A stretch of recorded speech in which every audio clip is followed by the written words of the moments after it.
My name's Adam Hills. Welcome to Spicks and Specks, the music quiz show that accidentally put the bomb in the Ramalama Ding Dong. Our two team captains each and every week are the midnight juggernauty Alan Bro and the fleet foxy Miff Warhurst. Alan's first guest tonight is a singer and actor who has worked with Phil Spector, Sam Cooke, The Beach Boys and Elvis, and also played Danny Glover's wife in the Lethal Weapon movies. She might be a great-great-grandmother, but she's not too old for this shit. Please welcome Darlene Love.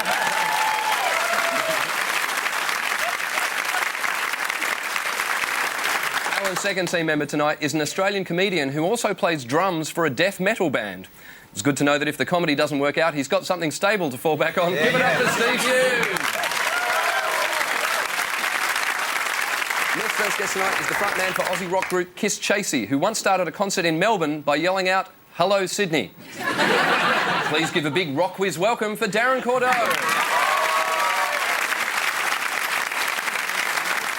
Final guest tonight is a stand-up comedian who has lived for 12 years in London but still has his Georgia accent. He's from the deep south, in it. Please welcome Reginald D. Hunter.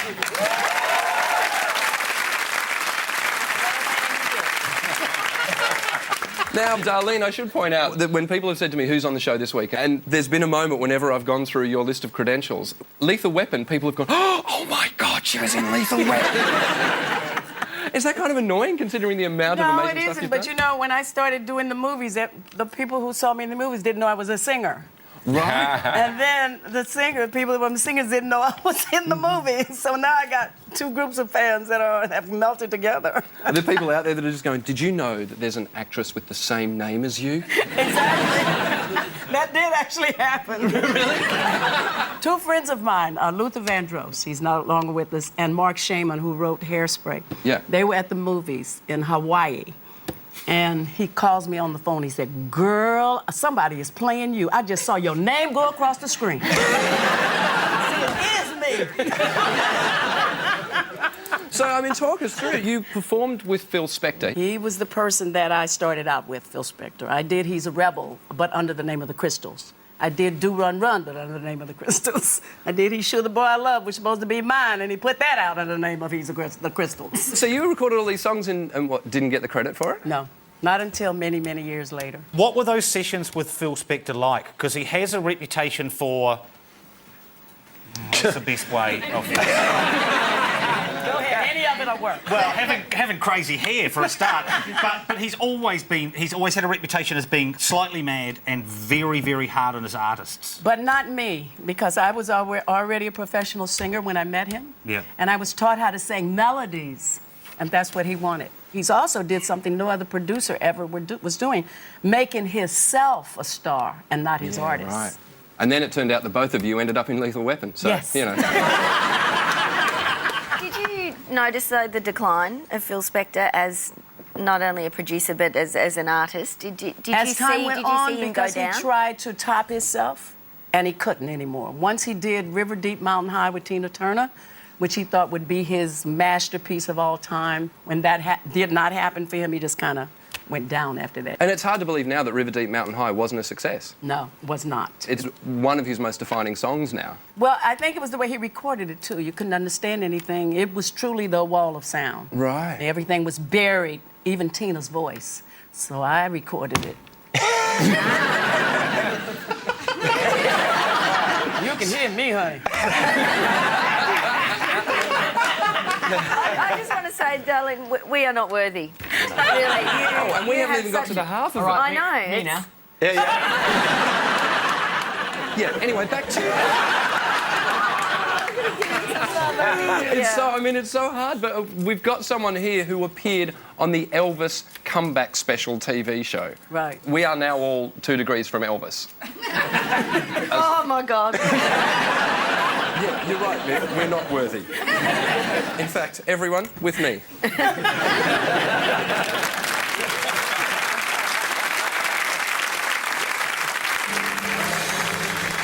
Cliff and Alan are going to pick a topic. Everybody will be quizzed on that topic. Your choices tonight are 90s Oz rock, top 10s, ska, and music. Miff, you can pick the first topic tonight. We are going to go for 90s Oz rock. Okay. Man, I'm so glad we're doing 90s Oz rock, because back in the ghetto, that's all we listened to. Alan, which topic would you like? We'll have top 10s, please. Oh, that's good for us too, because I was in Slaughterlord. We've had heaps of top 10s. All right, we'll start with 90s Oz rock. Everyone on your buzzers, Okay. let's play Spicks and Specks. Your first question for 1 point. Instead of going to parties, discos, concerts or tribal raving, which 90s Brisbane band would, quote, rather dance in ugly pants in the comfort of a lounge room in suburbia? Yes. Regurgitator? Regurgitator was right. I was looking for it. Next question. Adelita fronted 90s rock legends from Geelong Magic Dirt. For 2 points, what is Adelita's last name and how do you spell it? Yes. Starts with an S and an R. Yes, it does. Yeah. Yep, Ends so with an N? Yes. That's half a point. that's half point right there. Come on. No, there's more in it than that, though. Hey, Alan. Yeah, Kev, hang on. You call me Alan again, you lose the point. Do you know where you are? Excuse me, very different white guy. Okay, Miff, what was the name you were throwing at me? Sresken. The name is actually Sursen, and I'm going to give you a point for getting very close. But the spelling is Srsen. Ah. Yeah, Geelong is such a rough city, someone mugged her and stole her vowels. Finally, in 1999, these 3 Australian songs topped the Triple J Hottest 100 list. For 3 points, wait to the end, name all 3. There's a little man and sticks in my mind. Is a pain in the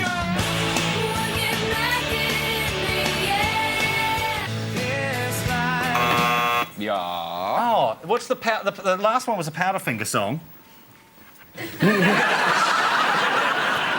My Happiness? No, it wasn't. Okay. I'll let you guess at the other 2. You know what? This is no.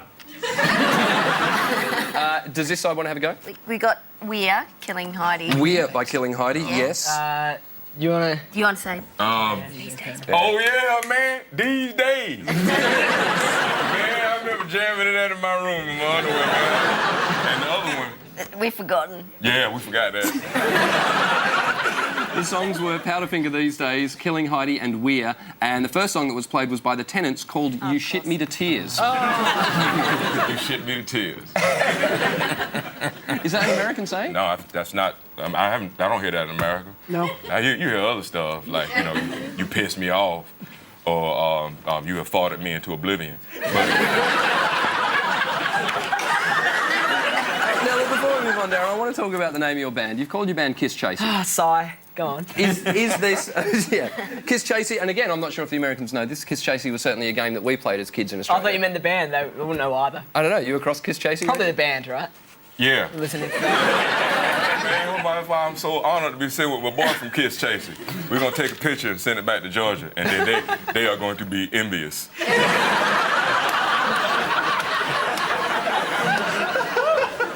Why Kiss Chasey? One of the problems when you join a band is that lots of the time bands have a thing we call bass players. And they come up with ideas.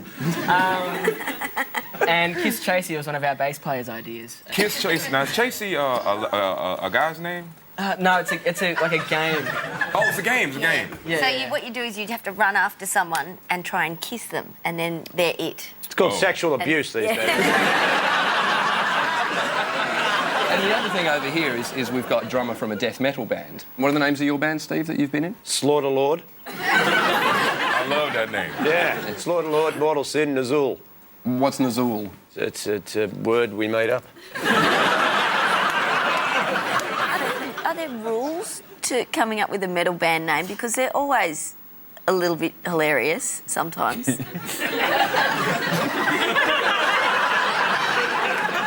Disrespect to get him off his game. What is hilarious about Slaughterlord? It's awesome, but it's kind of tough. Like, this is what I love about them. There's a Norwegian black metal band called Soilwork. No, they're not black metal. Are they not black no, metal? they're mainstream. If you want black metal, you need Dark Throne or Burzum. See, this is what I mean. It's awesome. Burzum sounds like something you'd take to make you go to the toilet. me wrong, I love black metal and stuff like that. Oh, I can tell. Particularly that Norwegian stuff. Oh, well, no, I'm more I can tell by the shirt. I'm more prog metal.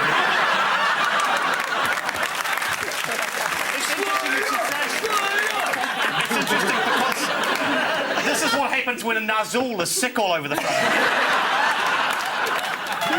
All right, let's move on to top 10s. Your first question for 1 point. In 1981, Queen had a top 10 hit in over 10 countries with Under Pressure, featuring which other... Yes? I didn't push it. David Bowie. David Bowie is the correct answer, yes. Yeah. Next question. Have a listen to the two Righteous Brothers songs that were top 5 in Australia in the 60s. For 2 points, name them both. Oh, hang on. Yeah? Love and Feeling. Yes. Was the one that we didn't get to play. So that first one... Oh. From the Ghost. Where is it? Where they're doing the Perhaps you should reenact that. I think they just were.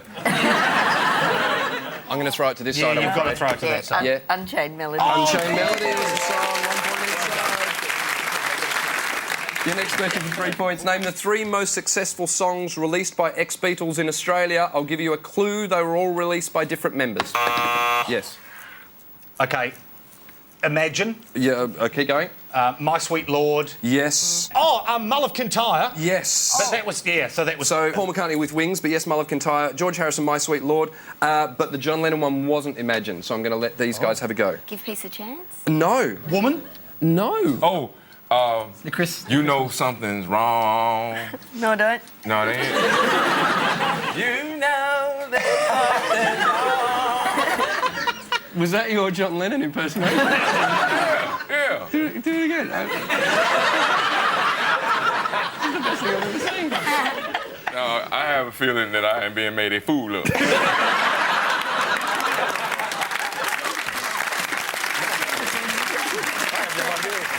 John Lennon song was Just Like Starting Over. Oh, I never would have got. I don't feel bad now. 2 points to Alan's side for that particular question. The Paul McCartney song? Paul McCartney was Mull of Kintyre, George Harrison, My Sweet Lord, and John Lennon, Just Like Starting Over. I don't know any of them. You don't want to know Mulligan Tyre. Mulligan Tyre. It's awful. It's great for singing when you're drunk.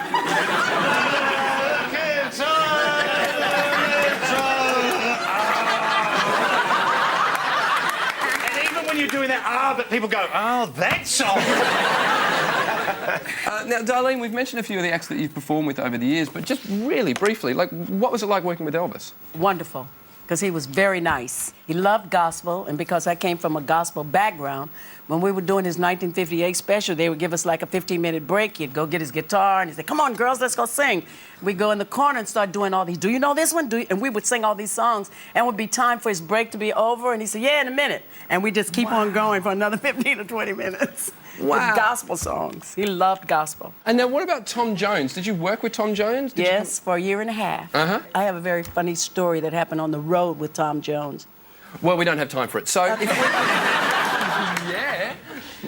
No, please.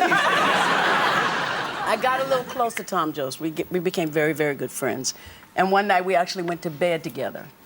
And we were going to have sex. Right here, that's not unusual.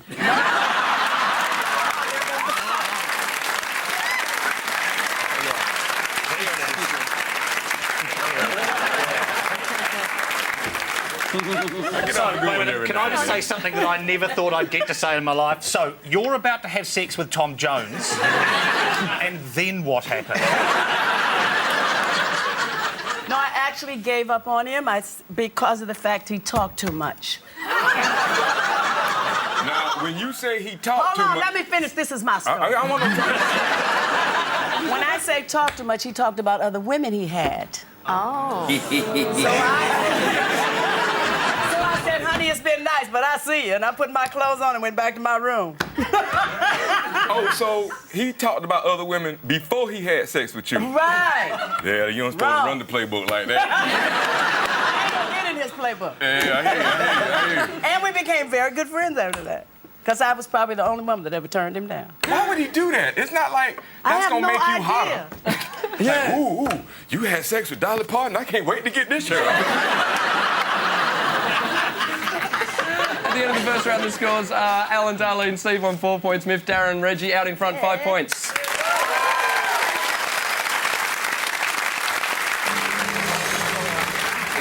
On an obscure fact with 3 possible endings. You have to tell me the correct ending. Alan, Darlene, Steve, you're up first. Okay. Here's your fact. In 1997, Seattle-born saxophonist Kenny G blew A, more than $600,000 on a titanium trumpet. B, one continuous note for 45 minutes and 47 seconds, earning a place in the record books. Or C, .076 into a Seattle policeman's breathalyzer, blowing his licence in the process. Which one of those is true? Well, I think the first one is potentially untrue because he's a saxophonist. And who would know if you blew one note for 45 minutes? Because who would conceivably hang around to listen to that? So, that could be a lie. I reckon it's the continuous note. Slaughter Lord, you go for it. I think so. I think it's a continuous note. Yeah. Yeah, there we go. It's easy. It's not. I don't think it's the trumpet because he doesn't play the trumpet. He probably dabbles with the trumpet. Right. But it's not his full-time gig. Okay. Look, he's probably been drunk, but it's quite specific. Oh. Yeah, let's go with the continuous note. He blew the longest note of all time on a saxophone. The correct answer is, in 1997, Kenny G blew one continuous note for 45 minutes and 47 seconds. Mick, Darren, Reggie, here's your fact. In the Middle Ages, the Catholic Council outlawed A, humming, as it was considered feeble and time-wasting. B, the recorder, or as it was known, Lucifer's flute. C, the tritone, which is a combination of musical notes, also known as the devil in music. Which one of those was banned in the Middle Ages by the Catholic Council? Well, I cannot imagine that humming would be banned for any reason. Humming It's is preferable to the recorder. I think the recorder is the devil's flute. Yeah, true. It's an awful sounding instrument. The tritone sounds like something that they would be upset with because it would be, I don't know, like a the combination pitchfork. of notes that they don't like hearing. Could be some sort of Can we dissonance. have an example of a tritone? Well, you could do it now. You do one note and I do one note and like, nah. Nah. So basically, they hated artists warming up before a gig. We don't know. We've got no idea. I think we should go with C. I've got a good feeling about C. It sounds evil. So what's your... I reckon it's C. I've just got the feeling that they would fear something like that. Lady's real good with instincts. We should follow her. Okay. Are you happy with that? Totally happy, I know yeah, you more want than happy. recorder, but I'm going to go with C. The correct answer is, in the Middle Ages, the Catholic Council outlawed C, the tritone. Last move, there's a Slayer album named after it.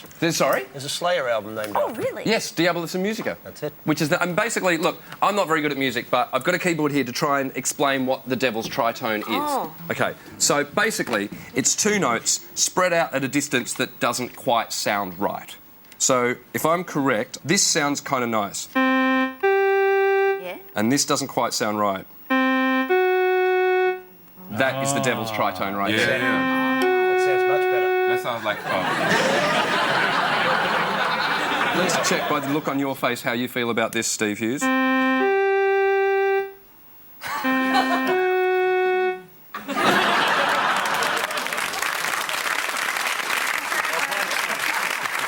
the devil's tritone pops up in a lot of modern music as well. Maria from West Side Story. No. Also, The Simpsons.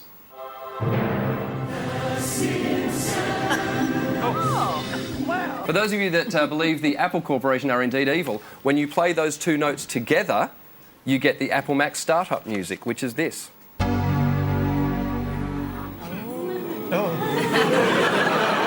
That's the devil starting up his word processing.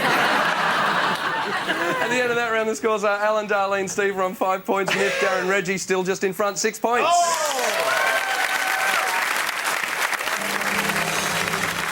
One member of each team will be singing well-known songs using the words of an unrelated piece of text. Your teammates have to identify those songs. Darlene, you'll be singing first for Alan and Steve, and you'll be taking your lyrics from Why Cats Paint. That is your book. Let's see, those are your songs. Ladies and gentlemen, Darlene Love. Song 1, please. Pepper's first work with moisturizing cream on a dressing room table was completed in 1981. Yes. Well, it's not unusual. It's not unusual Yeah, by Tom okay, yeah, Jones. Yes. two, please. Do first things one notice about Tiger's work. Its unusual complexity. His immediate colors, intensities of time and constant frames. Smoke. Yes. Do you know the way to San Jose? Yes, it is by Dion Warwick.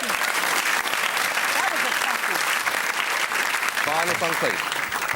Ginger did not paint until she was 4, then only fresh and comfortable. Her wallpaper scratching has always exhibit a delicate line and a mark. Appreciation of surface texture, but she showed no uninhibited best. Mixed pen in the message of how the dumping in little tray. Ginger did a put it in. I don't know what it is, but it's good as hell.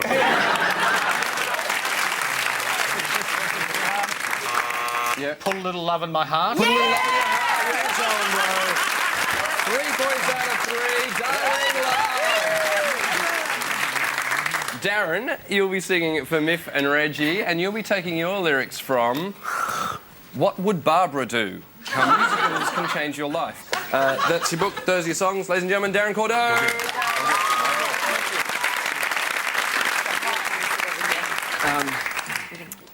At low points she was to think of this moment and ask herself what would Barbara do Yes, Reggie. Madonna's Like a Prayer. Yes, it is.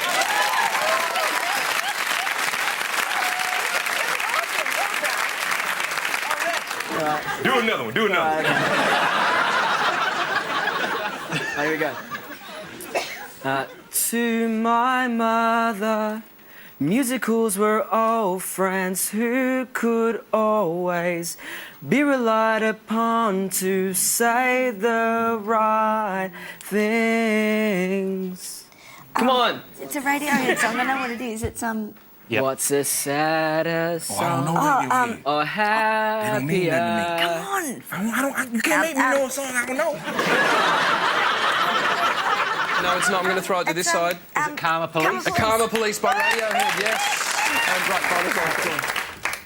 Part of the reason why so many men headed musicals is that they were worried about being gay. I like the lyrics. And in these metro-sexual times, however, this surely can't be the case. The nature of man's dislike for musicals is so primordial, so resistant to social change and the merits of individual shows. No one. It was Missy Higgins and Scar.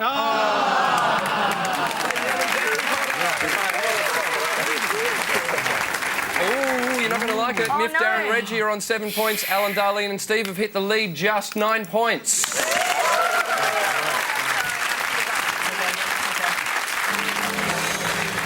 Team, hands on your buzzers. 1 point for a correct answer, 1 point off for a wrong answer. Your questions start now.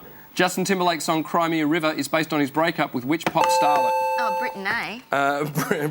Britney. Yes, Britney Spears. Right. In 1961, Berry Gordy appointed which Smokey as vice president, yes, Robinson. of Motown Records, Smokey Robinson. How many trombones led the big parade? 76. 76. Have a listen to this, name the song. So let's keep the party polite. Yes. Luck be a lady tonight. Yes, Luck Be a Lady from Guys and Dolls. Next question. In 1977, the London Symphony Orchestra had a local top 5 hit with which sci-fi movie theme? Yes? Doctor Who. No, Star Wars. In 1994, R.E.M. posed the musical question, what's the frequency Kenneth. to whom? Kenneth, and your final question. According to popular folklore, Mozart once wrote a piece of music that could only be played by using all 10 fingers and what other appendage? We'll leave that one with you. Penis. The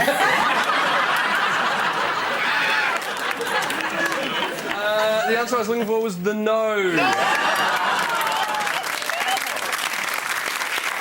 the end of the show, the final scores were Miff, Darren, Reggie ended up with 7 points. Alan, Darlene, Steve won the day, 12 points. Would you please thank our guests for tonight, Darlene Love, Steve Hughes, Darren Cordeaux and Reginald D. Hunter. And of course our two team captains, Alan Broke and Mick Warhurst.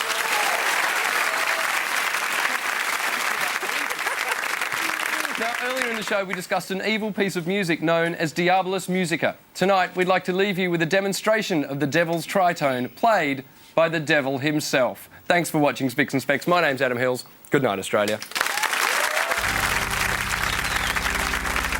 Now you're under my control.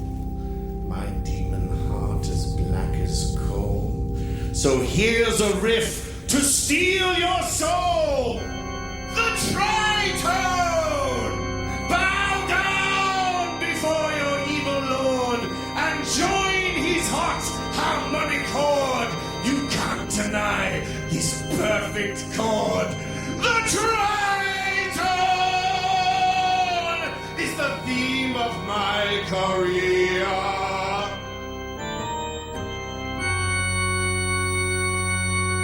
The most malevolent sound that you ever heard. Maria, Maria, Maria!